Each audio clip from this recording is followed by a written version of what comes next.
வணக்கம் நண்பர்களே, நான் உங்கள் நிஷா. நீங்கள் எல்லாரும் எப்படி இருக்கிறீங்க? இன்றைக்கி நான் உங்களோட ஷேர் பண்ணலாம்னு வந்திருக்கிற விஷயம் மாங்காய் போட்டு மீன் போட்ட ஒரு சொதி. ஸ்ரீலங்காவில் இது ஸ்பெஷல்.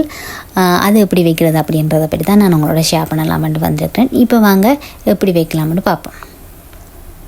நீங்கள் இப்போ தான் இந்த சேனலுக்கு முதல் வாரீங்களா இருந்தால் இந்த சேனலை சப்ஸ்கிரைப் பண்ணுங்கள், லைக் பண்ணுங்கள், ஷேர் பண்ணுங்கள். மறக்காமல் பெல் பட்டனை ப்ரெஸ் பண்ணி விடுங்க. கட்டாயம் சப்ஸ்கிரைப் பண்ணி எனக்கு ஒரு சப்போர்ட் தாங்க. இப்போ வாங்க வீடியோக்குள்ளே போகலாம். மாங்காய் போட்டு நல்ல ஒரு பால் சொதி, மீன் சொதி ஒன்று வச்சு காட்ட போகிறேன். அது நீங்கள் இடியப்பத்துக்கு, புட்டுக்கு, ரைஸு கூட நீங்கள் எடுக்கலாம், மதிய சாப்பாடு கூட எடுக்கலாம். அது எப்படி மாங்காய் போட்டு மீன் சொதி வைக்கிறதுன்றதை நான் உங்களுக்கு காட்ட போகிறேன். இன்றைக்கி நான் விளை மீன் எடுத்துருக்கிறேன். விளை மீன் துண்டுகளும் விளை மீனோட தலையெல்லாம் எடுத்துருக்கேன். தலையெல்லாம் போட்டு தான் சொதி வைக்க போகிறேன். சொதிக்கு மீன் தலை போட்டு வச்சா அந்த மாதிரி சூப்பராக இருக்கும். நீங்களும் அப்படியே ஒருக்கா போட்டு சொதி வச்சுட்டு இது தலை மீனை எடுத்து சாப்பிட்டு பாருங்க, நல்ல டேஸ்ட்டாக இருக்கும். அதுக்கப்புறம் நீங்கள் விட மாட்டீங்க, ஒவ்வொரு நாளும் செய்து சாப்பிடுவீங்க. இப்போ வாங்க எப்படி செய்யலாம்னு பார்ப்போம். ஒரு மண் சட்டிலாம் வைக்க போகிறேன். இந்த மீன் துண்டுகள் எல்லாத்தையும் எடுத்து போட போகிறேன். போட்டுட்டு அதுக்கு பாருங்கள், வெங்காயம் வெட்டி வச்சிருக்கிறேன். பச்சை மிளகாய் கூட போடணும் சொதிக்கி, அப்போ தான் நல்ல டேஸ்ட்டாக இருக்கும். பச்சை மிளகாய் எப்படி ரெண்டாக்குறோணும், ரெண்டாக்கீறி தான் போடணும். பச்சை மிளகாயை இப்படி நடுவால் ரெண்டாக்கீறி தான் போடணும். பச்சை மிளகாய் போட்டால் தான் டேஸ்ட்டாக இருக்கும். சொதி கூட போடணும் பச்சை மிளகாய். அதோட வெட்டி வச்ச மாங்காயும் போட போகிறேன்.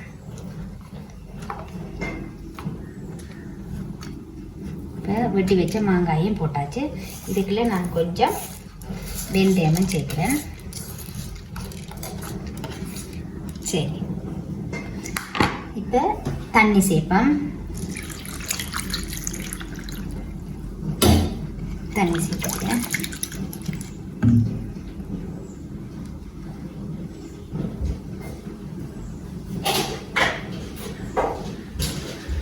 அடுத்ததாக இந்த சொதிக்கு தேவையான அளவு கல்லுப்பு சேர்க்கிறேன்.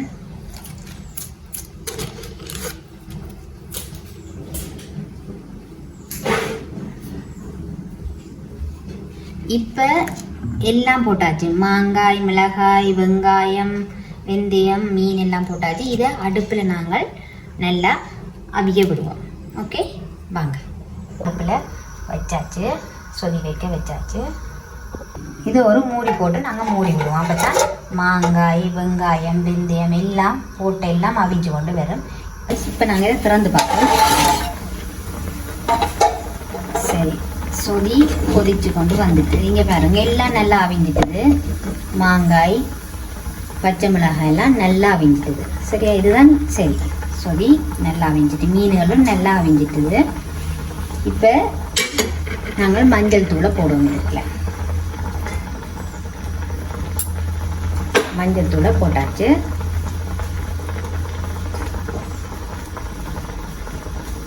இந்த சொதிக்கு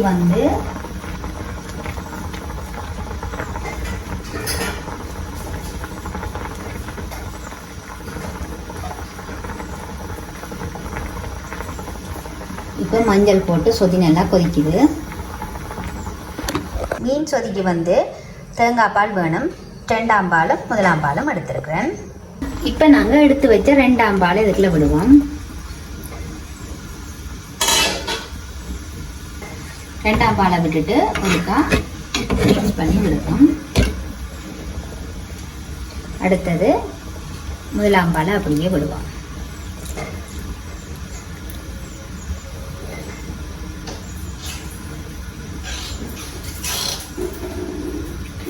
அந்த இப்போ இனி சொதியை நல்லா கொதிக்க விடக்கூடாது, ஒரு கொதி விட்டா சரி.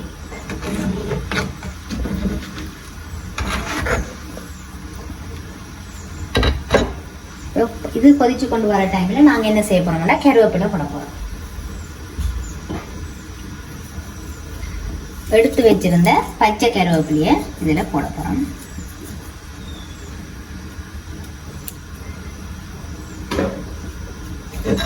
இப்போ சொதி நல்ல வாசமாயும் இருக்கும், நல்ல டேஸ்டாயும் இருக்கும்.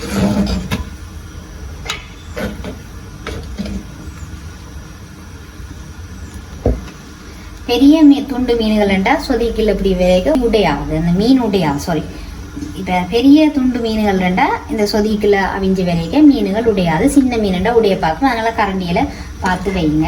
இப்போ பாருங்க, நான் கொஞ்சம் பெரிய மீனோடைய எனக்கு உடைக்காது. ஓகே, இப்போ சொதி ரெடி. இப்படி ஒரு கொதி விட்டால் காணும், நிறைய கொதிக்க விடக்கூடாது. நிறைய கொதிக்க விட்டால் பால் தண்ணியாக போயிடும். அது பிறகு கொஞ்சம் டேஸ்ட் குறைவாக இருக்கும். இப்படி விட்டால் தான் இந்த பால் சொதிக்கு டேஸ்ட். வந்து இலங்கன் ஸ்டைலில் மீன் சொதி. ஓகே, இப்போ அடுப்பு ஆஃப் பண்ணுவோம். சரி, இதை இப்போ ரக்கி வைப்போம். மண் சட்டி தானே எப்படி கொதிச்சு கொண்டிருக்கேன்ட்டு பாருங்க. மாங்காய் போட்ட மீன் சொதி, யாழ்ப்பாணத்து ஸ்டைலில் மீன் சொதி மாங்காய் போட்டு.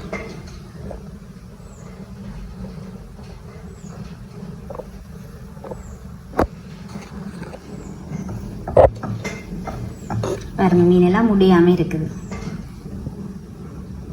பார்த்தீங்களா, மீனெல்லாம் முடியாமல் இருக்குது. நீங்களும் இப்படியே உங்களோட வீட்டில் ட்ரை பண்ணி பார்த்துட்டு உங்களோட கமெண்ட்ஸை எனக்கு சொல்லுங்கள். தேங்க்யூ ஃபார் வாட்சிங்.